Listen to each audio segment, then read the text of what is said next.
The Continental Divide Trail, or the CDT, is a national scenic trail in the United States. Because of numerous route changes and alternate trails, the actual hiking distance varies between 2,700 miles and 3,150 miles. The CDT follows the Continental Divide along the Rocky Mountains between Mexico and Canada. It traverses 5 states: New Mexico, Colorado, Wyoming, Idaho, and Montana. This video series is my documentation of a 60-plus-year-old hiker putting together lash or long-ass section hikes to complete every step of the Continental Divide Trail.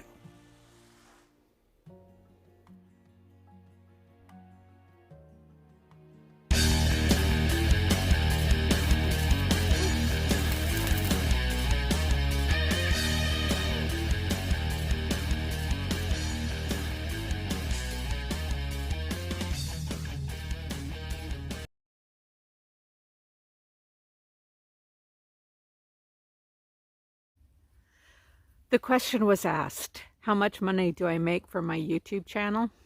That's a really easy question to answer.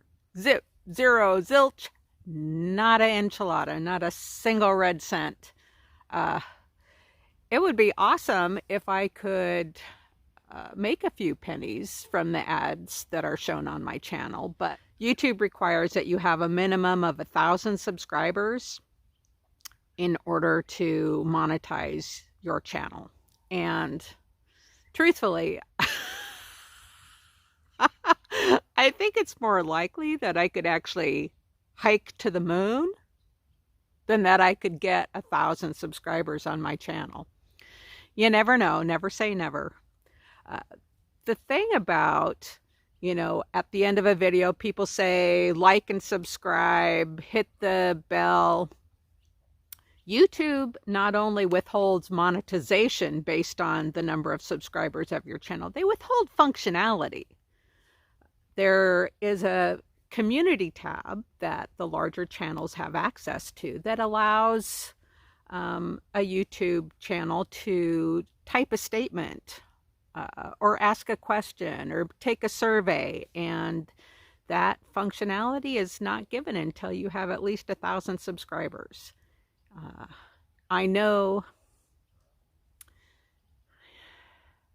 there were times when I was in a small town with very slow Wi-Fi and was having trouble uploading videos, and I would have loved to have been able to write a statement on the channel that would notify people that, hey, I don't have Wi-Fi, I can't upload a video. But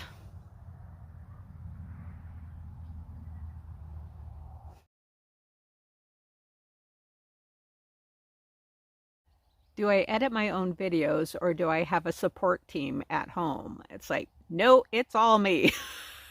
And I am truthfully just making it up as I go.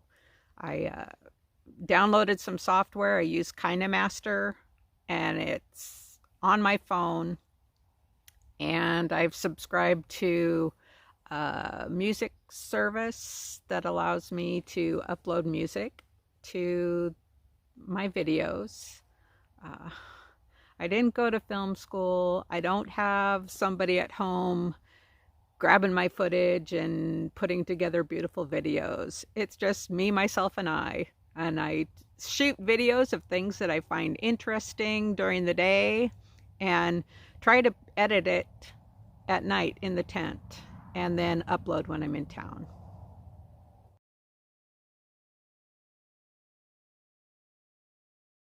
What will I do differently for next year's hike?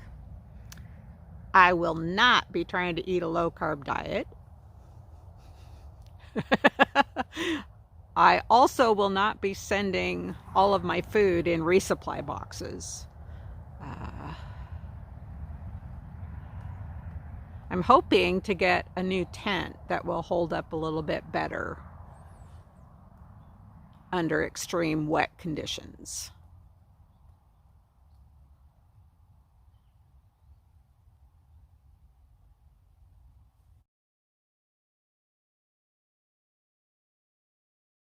Where to next and when? Uh, I think I've bounced all over the place as far as where I want to start back on the trail. I've downloaded gut hooks for Montana as well as gut hooks for Colorado. And I think just for continuity's sake, I'm going to start just out of Cuba, New Mexico, where I left off. And that way it will make sure that I can pick up those last few miles of New Mexico for sure. As far as timing goes, I think a lot of that is going to depend on what the snowpack looks like in the spring. If it's a really low snow year in southern Colorado, I might start at the same time as the thru hikers are going through. Otherwise, I'm probably going to be looking at late August, early September to try and avoid daily thunder boomers.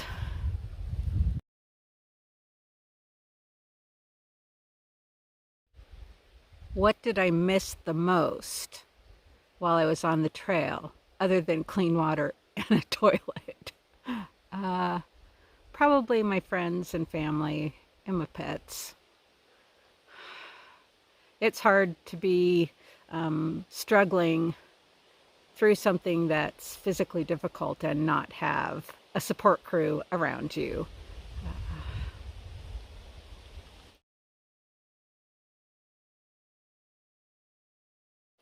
Have I always been from Washington State? And where did I pick up the twang? Yes, I have always lived in Washington State, although my father and mother were stationed in Tampa when I was just a twinkle. I think,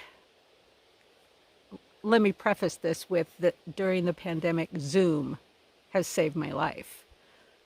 I'm very much a social creature, and having to be isolated without any kind of social contact for so long was really hard on me. And so I had a lot of Zoom interactions. And truthfully, I spent time, so much time, with a dear friend from the South via screen during the pandemic. And I'm kind of like a sponge. I just pick things up. And plus, I just really like the way it sounds.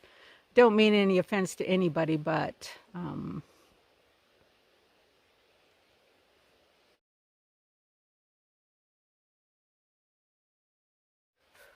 so somebody asked, would I hike with other hikers? I would love to. The problem is that being an older hiker, my pace isn't necessarily the pace of that of a thru hiker. And that being said, it's also not the pace of a casual hiker. So I'm kind of right in the middle. 15 to 20 miles a day, and sometimes less, sometimes more. If I could find somebody that's compatible, that I enjoyed being around, who could be willing to hike that pace, I would love to have hiking companions on the trail.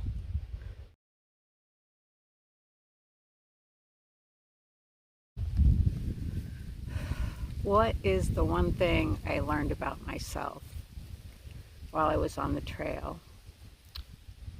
Probably, if I had to boil it down to one thing, it would be that I need to find a purpose in my life at home. Trail life is so simple, but it always also feels very important. It's very clear what I need to do every day, and working towards a goal and accomplishing something and seeing beautiful things. There's just got to be more to life than vacuuming, cooking, and washing dirty chalky shorts. I'm not meaning to put you down. If you enjoy that kind of thing, more power to you. And I don't mind it. I just need more.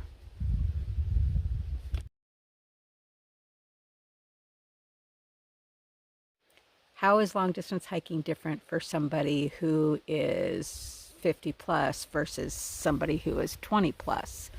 Uh, Big one. Number one, arthritis. uh,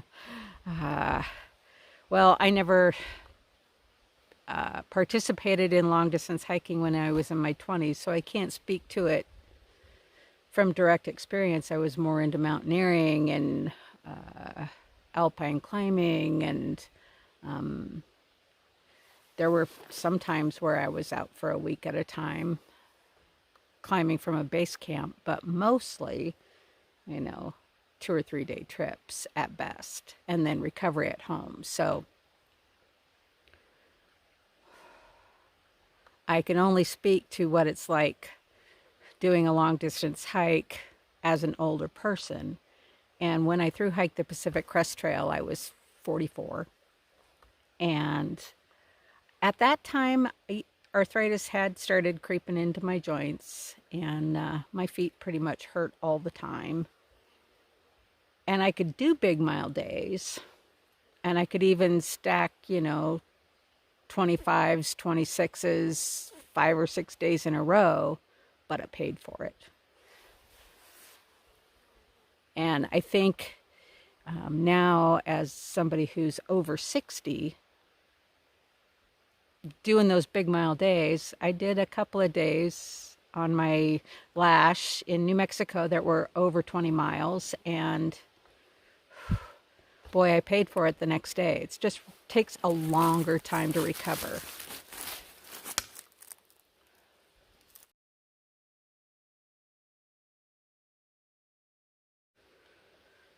So, how does my gear differ as somebody who is over 60 versus somebody who is in their 20s? I'm probably carrying a lot more first aid, knee braces, KT tape, scissors because I have arthritis in my thumbs and I can't tear open packages. Other than that, well, I used to carry an Ensolite pad for sleeping on, and now I have a 2-inch thick thermarest. So that's definitely, I don't think I could sleep at all. If just on an Ensolite pad, it would be really difficult.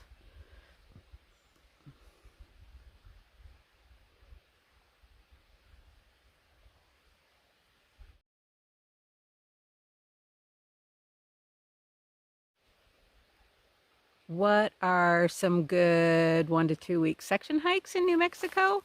I would have to definitely say the middle fork of the Gila River to the Gila High Route. That could be done as a loop trail, and it is magnificent. Highly recommend. Any of the trail between Grants and Cuba is spectacular. Really, as far as what I covered on my hike last year, those are probably the two areas that I would recommend the most highly for beautiful scenery.